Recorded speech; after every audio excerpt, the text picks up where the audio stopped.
In this video, we're going to be talking about a business that we're looking at acquiring, and we're going to break down three things that we like to see in every business that we look at, why this business doesn't live up to those three things fully, but why it's also not a challenge either. And be sure to stay until the end because I want to share more details on these deals with you as they come up. So let's get started. Three things that we look for. So just to kind of give you some background information on this business that we're looking at, it's a strategic acquisition for our firm. Give you some more context. We do a lot in financial services, insurance, wealth management, bookkeeping, accounting, and M&A advisory. So we work with a lot of business owners in general. We own a marketing agency that we acquired. We acquired a bookkeeping business last year as well. And so we do a lot of strategic acquisitions to expand our current overall portfolio. This business is an entity formation business. So they did $750,000 last year in top line and about $40,000 in net income, not including salaries of the owners either. So the SDE comes out to around $200,000. So for this business, there were some three things that we did like about it. First of which being a strategic fit. As I said before, we work a lot with business owners already, and so entity formation is a constant thing that our clients have, especially since we work with investors who are buying real estate, they're buying businesses, they're constantly creating new SPVs. And a common question that we get from our clients is, how do we create a new SPV?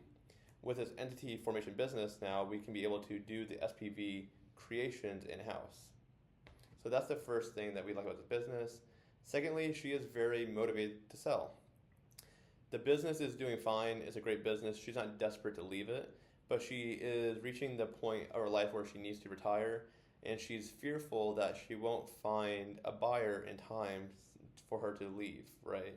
Without the business going down. And so she reached out to us knowing that we buy businesses and that she wanted to start talking about the possibility of us coming on as partners to transition so that she can leave the business on her own terms. So she's really, really motivated to make a deal happen. And the cool thing is she doesn't need all the money up front right now either. So she's really flexible to just have us come on, transition in, and then we'll pay her out over time. And the third thing that we like about businesses is that high repeat of clients. So any business that we see where there's a lot of clients that are just repeat clients, meaning once they come on, the rate of which they leave or go to a different business is really low. Those are always amazing businesses, right? And for this business, 95% of the clients are repeat. So the things that are a challenge though about this business is that one, it's really heavily dependent on the owner. For the team size, there's only really three people in the business. One, the owner. Two, her partner, which serves more as a support staff role for the clients. Third is a contractor with specialized knowledge in different formations in different states. And she mentioned that there is a fourth assistant that helps out with her partner on the support role for clients. The good thing, like I said before, is that this is a strategic purchase. So as long as the contractor stays on to help out with the entity formation and knowledge, we'll be fine. We can hire an assistant to do the support staff for both the management side as well.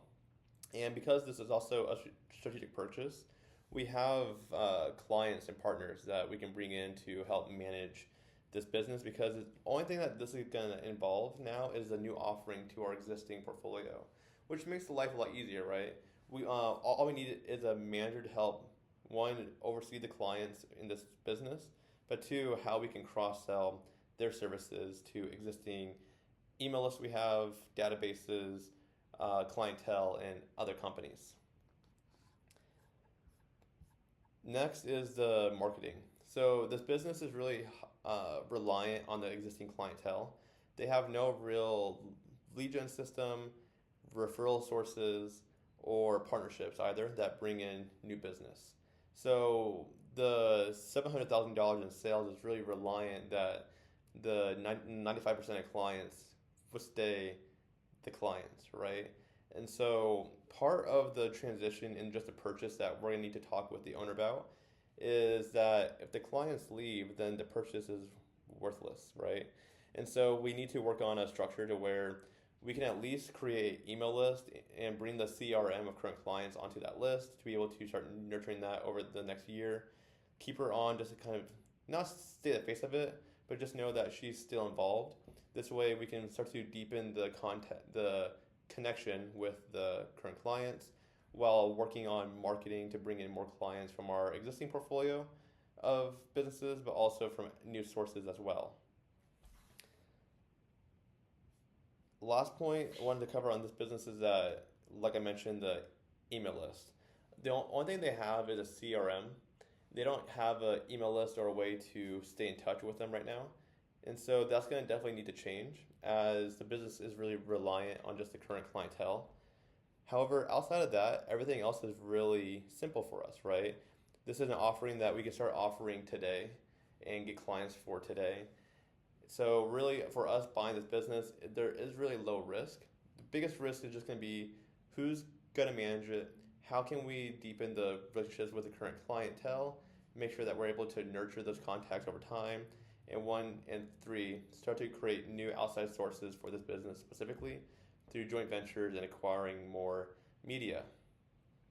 For next steps in this business, we're going to be reviewing financials this week deeper and having another follow-up call with the seller next week to go over structuring and how we can make a deal happen.